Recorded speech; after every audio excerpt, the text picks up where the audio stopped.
Chegamos ao último dia dos congressos paróquias de gestão eclesial e o nosso convidado deste momento é bispo da Diocese de Leopoldina, Minas Gerais, mestre em filosofia social, especialista em marketing, pós-graduado em gestão estratégico de pessoas, professor, autor, e ele fala muito desse universo que a gente vive agora, que é a inteligência artificial. Dom Edson Oriolo. Bom dia, Dom Edson.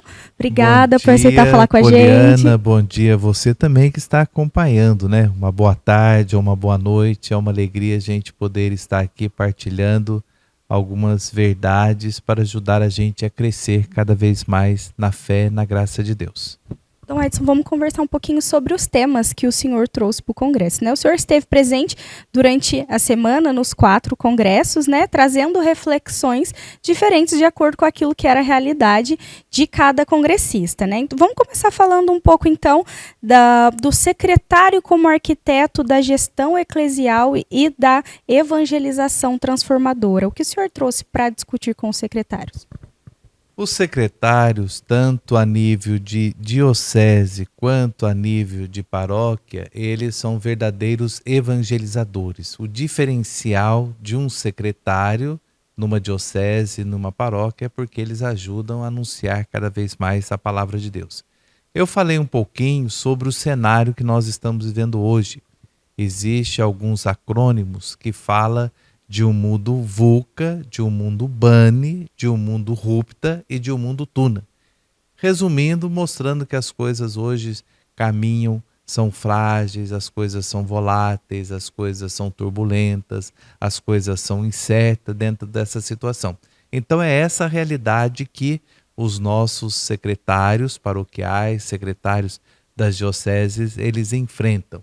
Então apresentei um pouquinho o cenário e depois coloquei o que eles devem fazer. Coloquei uns mandamentos, 10 mandamentos, o que eles devem fazer, mas eu gostaria de apontar apenas 2. Um seria a clareza da missão. Então, para ser secretário paroquial, secretário diocesano, ele tem que saber qual que é a missão dele, o que ele vai fazer naquela secretaria, como que ele vai aproximar as pessoas junto de Deus e trazer Deus junto das pessoas. E outra coisa importante é aquela acolhimento, né? Ver no outro a imagem e semelhança do próprio Deus, essa atenção focada no outro, o outro que é importante. O outro é um grande mistério, o outro é um grande presente de Deus. Então foi dentro desse cenário como ser evangelizador, como criar um mecanismo para acolher bem as pessoas, não só como para resolver determinados problemas, mas também para que possa participar da vida da comunidade eclesial missionária e também da vida paroquial. Bacana. E quando a gente fala de secretário, tem o gestor por trás dos secretários, né, que são os padres e bispos. E aí o senhor trouxe para eles para refletir um pouco sobre Cúria Otimizada, o novo modelo de gestão de resultados, que o senhor trouxe para discutir com o público do Economatos, né? A Cúria, hoje eu sempre gosto de falar, tem até um livro que fala a respeito disso, Cúria Diocesana, o aspecto da organização. A Cúria, ela surgiu da igreja há muitos anos, mas alguns conceitos nós podemos entender que foi em 1917, no primeiro, vamos dizer assim, Código de Direito Canônico, que falou que a Cúria é uma instituição que ajuda o bispo. Depois vem o Concílio Vaticano II, vem o documento Código de Direito Canônico de 1983, e depois vem também alguns documentos do Papa São João Paulo II, mostra a Cúria, além de ajudar o bispo, é uma organização que envolve pessoas. Aí que nós entramos nesse aspecto. A Cúria não é uma instituição para viver na manutenção. Ela tem que ser mais ousada, mais proativa, e aí que envolve acolher bem as pessoas, envolve também esse atendimento às secretárias paroquiais, tem que ter uma ligação com a Cúria, porque o cérebro de toda a diocese, no aspecto de organização, é a Cúria. Então é nesse sentido que uma Cúria por resultados, ela tem que produzir alguma coisa. Não é uma instituição que fica no seu mundo fechado entre si. Ela tem que ir além dos organismos e também acolher bem as pessoas. E nós trabalhamos muito, por exemplo, o imperativo da transparência ajuda, a questão da responsabilidade, a questão das pessoas que trabalham na cúria, tanto os padres quanto leigos, estar inserido na vida pastoral da igreja, na vida administrativa, na vida econômica, nos recursos humanos. Então, mostrando que são vários organismos que têm pessoas que estão para servir. E isso tudo mostrando qual que é o objetivo de uma cúria na diocese. Primeiro é a dimensão pastoral, que a evangelização aconteça, a dimensão administrativa, que vai ajudar na manutenção do celebrar, do evangelizar e também do partilhar, e a dimensão jurídica também. Então é nessa situação e que produzir alguma coisa. Toda cúria tem que ser proativa, tem que ser ousada, não dizer as coisas sempre foram assim, vão continuar assim. Não, está sempre mudando. Esse que foi o objetivo de falar cúria por resultados. Não no aspecto financeiro, mas no aspecto de organização. Eu já até falei aqui em outro momento, numa outra entrevista, que é deixar de ter essa síndrome de Gabriela, né? Sim, porque é o que a gente vê nas realidades da igreja hoje é que a gente sempre fez dessa forma, mas a nossa realidade é diferente, o público que a gente atende hoje é diferente, então há essa necessidade também de se fazer presença, mas se adaptando às novas realidades, né? Claro. E o próprio documento da Conferência de Aparecida já nos ensina, né? Devemos sair de uma pastoral de manutenção para uma pastoral de discípulos missionários. E o que significa essa mudança, esse upgrade, vamos dizer, a respeito das cúrias? Que tem que ter formação, por isso que é importante esse curso aqui, esse congresso de gestão. Vão dar pistas, mostrar ferramentas, estratégias para que ela possa ser uma cúria otimizada, melhor, mas produzindo resultados na vida da comunidade. Para o CONADIS, o senhor trouxe dízimo 4.0 e a inteligência artificial. O que o senhor preparou para esse tema, né, tão atual e necessário para os padres e agentes da pastoral do dízimo? O dízimo é uma pastoral. As coisas vão evoluindo. O primeiro documento na década de 70, finalzinho de 70, que a igreja colocou foi sobre o dízimo estudo, que falava que dízimo é contribuição, dízimo é captação de recursos, tantas outras coisas. Recentemente a igreja, com outro documento, não de estudo, mas um documento, começa a abrir espaço para nós sobre o dízimo como pastoral. A pastoral do dízimo não é aquela que cuida do dinheiro, mas é aquela que cuida da comunidade, aquela que cuida das pessoas, que cuida dos dizimistas. E agora, quando eu uso a expressão 4.0, todo mundo assustou, falou, mas o que é isso? Aonde você achou isso? Também foi da minha cabeça. Mostrar um pouquinho que nós estamos já na revolução desde 2000. Uns dizem 2006, outro 2016, nós já estamos na quarta revolução. Primeiro foi a do vapor, a segunda revolução foi da eletricidade, a terceira da tecnologia, agora da inteligência artificial.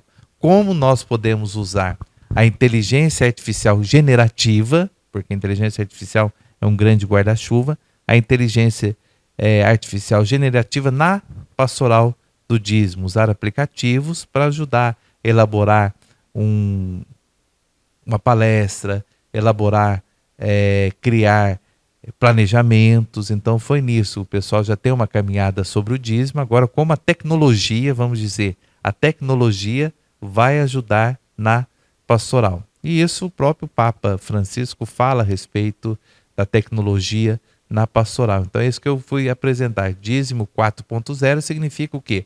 A tecnologia dentro da própria pastoral. E poderemos dizer que a Promocat também é 4.0 na evangelização do Brasil. Então, ensina técnicas, ferramentas para que nós sejamos mais ousados na evangelização. É, de fato, a inteligência artificial como ferramenta de evangelização, que também é o tema de um livro, né, que o senhor acabou de lançar e que o senhor trouxe para reflexão também em outro momento de palestra, né? Sim, mostrando nós temos a nossa inteligência, nós estamos discutindo, conversando, é a nossa inteligência humana. Você faz a pergunta, eu respondo, as pessoas entendem, você questiona, então isso é inteligência humana, compreender, falar, discutir. Agora, quando fala em inteligência artificial, é uma máquina. Aquela máquina pensa, aquela máquina age. Aquela máquina pensa racionalmente, aquela máquina age racionalmente. Então, aí nós chamamos a inteligência artificial. Houve um upgrade na inteligência artificial quando começou a inteligência artificial generativa. A própria máquina produz textos, a própria máquina produz áudios, vídeos, códigos e desenhos, imagens. Olha que coisa interessante, uma máquina produzindo. Então a gente entendeu, o livro mostra isso daí, que nós podemos usar dessa máquina também para evangelizar, para que as pessoas, mas no aspecto da evangelização, não dos sacramentos. Sacramentos precisa do contato, da conversa, da partilha, perceber essas coisas. Mas quando nós falamos evangelização, nós podemos. Você que está em casa, aonde você está, então nós estamos aqui, a nossa presença, mas você está vendo nós virtualmente. Então isso é inteligência artificial também, tá certo? É nós, vocês, que a gente poderia levar um outro livro que eu escrevi sobre o metaverso, que é uma outra realidade também, que vai trazer, ninguém fala muito do metaverso por causa da inteligência artificial generativa, mas é um outro mundo também que a igreja vai ter que ver para como evangelizar no mundo digital também, né? É entender que é uma ferramenta e não uma substituta, né? Sim, sim. É uma ferramenta. A gente precisa de algo para ajudar na evangelização. Jesus usou uma ferramenta. Ele pediu um barco emprestado, subiu e falou. E nós hoje, para chegar, levar a semente do verbo, nós precisamos também desta ferramenta, né? Sabendo que é o homem que cuida, é o homem que é o responsável por isso, não a máquina fazer o que ela quer. Existe uma caixa preta, as alucinações, mas nós temos que saber que é um homem como nós, que pensamos, que refletimos, que temos fé, que rezamos e acreditamos em Deus. E como que foi a construção desse livro sobre a inteligência artificial? A gente sabe que o senhor é um bispo que está sempre em busca de estar antenado e produzindo conteúdo sobre essas novas tendências tecnológicas. Como surgiu essa ideia? O que o senhor pretendeu trazer como conteúdo desse livro? Desde quando 2020 surgiu o chat GPT, que foi assim um upgrade, foi um boom, as pessoas, todo mundo, eu comecei a tentar descobrir o que era aquilo realmente, né? O que era esse chat, como é que produzia textos, produzia imagens, códigos, tudo isso. Então daí eu comecei a escrever algum artigo, comecei a estudar um pouquinho a inteligência artificial generativa aí dentro dessa situação e comecei a escrever artigos para o Vatican News. E foi assim, foi essa coletânea de artigos que resultou nesse livro. E outra coisa também, que existe um grupo de estudiosos da América Latina, tem gente do México, da Argentina, do Chile, do Paraguai, da Colômbia, e eu faço parte também, como do Brasil, que nós estamos estudando, refletindo um pouquinho a respeito disso. Agora eu estou vendo, a partir do próximo mês, depois da Semana Santa que parar, eu vou começar a estudar um pouquinho sobre a robótica dentro do processo da evangelização também, como que ajuda, que às vezes as pessoas confundem.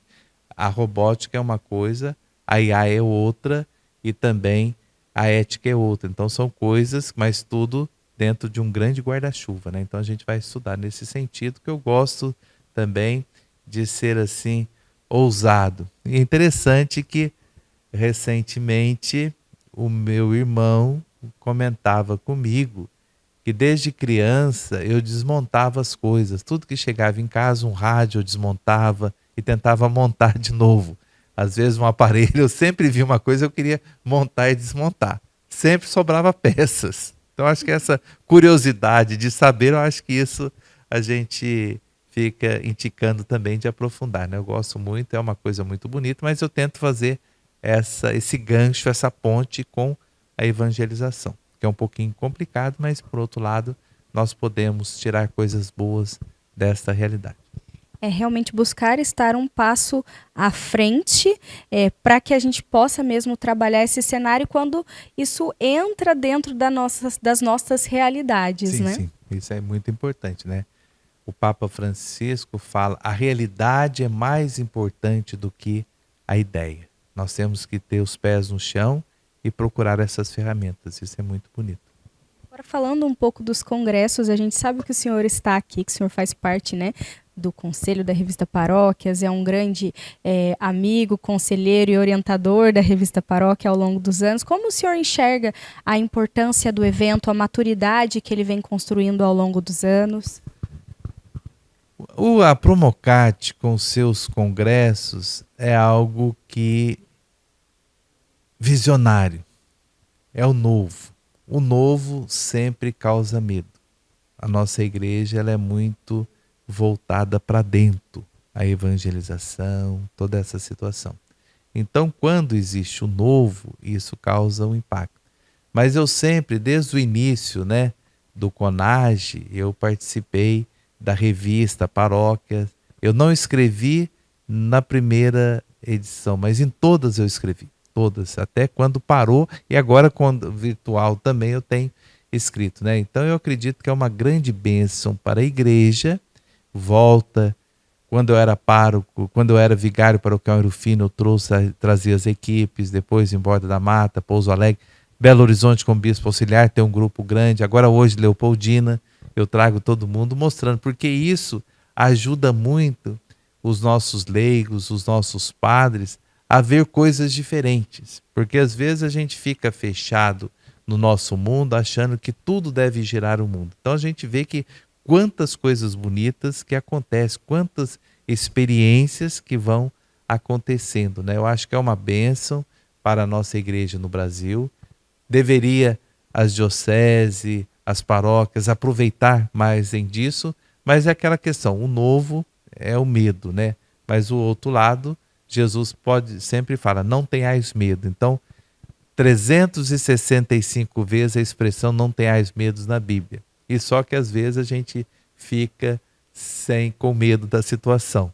Tem dia que a gente tem dia que não tem. Mas isso é algo muito bonito, é uma bênção de coisas boas para a vida da igreja, né? Eu acho que essa sementinha jogando no coração de tantas pessoas vai produzir frutos, que bom. Às vezes cai na pedra, cai sobre a areia, cai sobre os espinhos, mas muita terra boa está acontecendo e a gente percebe essa interferência, esse foco de evangelização aos poucos vai. E como esse grupo permanece, já faz mais de 20 anos, né? Eu já tenho 10 de bispo, quando eu era padre eu fazia isso, né? Então já tem bastante tempo. Então a gente percebe que é coisa de Deus. Então é a coisa mais bonita, porque se não fosse coisa de Deus, já teria lá no seu primeiro, no seu 10º, tudo. Já faz mais de 20 anos, então é coisa de Deus e as coisas de Deus a gente tem que cuidar porque a gente vai prestar conta para Ele depois. Quanto mais nos será dado, mais nos será Sim, cobrado, né? Perfeitamente. Dom Edson, eu sei que o senhor já está aí se preparando para ir embora, então não vou me alongar mais. Quero agradecer mais uma vez, em nome de toda a equipe Promocat Revista Paróquias, pela sua disponibilidade em estar sempre presente nos nossos eventos, sempre nos auxiliando, né, em suas consultorias quando necessário, Sim, né? sim. Então, em nome do Fábio, da Chiara, agradeço o senhor mais uma vez. Espero que possamos continuar juntos, né, nesse caminho, Sim. nessa missão. E que ninguém rouba essa alegria, esse entusiasmo de vocês, tá certo? Deus está feliz, eu acho que a oração também impulsiona a Promocat, todo esse trabalho, e vamos lutar, né? Falava com a Chiara, né? Eu não gosto muito de flores, de rosas, porque quando eu era seminarista, a gente tinha que cuidar de uma flora e machucava muito a mão. E lá eu aprendi uma coisa muito bonita, que quando a gente ia fazer a poda e quando ia cortar, a gente tinha que observar as rosas mais bonitas, são aquelas que têm mais espinhos. Então, para Promocat mostrar a sua beleza, tem que passar por esses espinhos, por essas dificuldades. É para mostrar, mas a beleza vai chegar. A beleza vai chegar. Tem os espinhos? Tem. é o que dá força para a beleza da rosa, né? Então que vocês, frente aos espinhos, às dificuldades, mas o importante é falar, o mais importante é a rosa, que é o mistério, que é o próprio Cristo dentro desse foco que vocês têm. Que o bom Deus possa abençoar aí a todos, tá bom?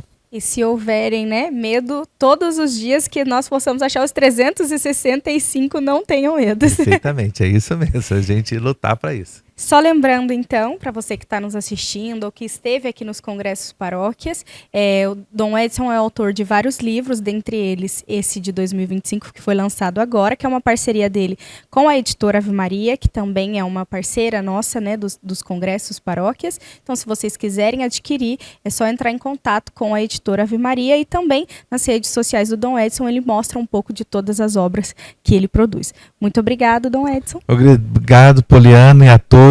Quero deixar a bênção aqui. Abençoe-vos Deus Todo-Poderoso, o Pai, o Filho e o Espírito Santo.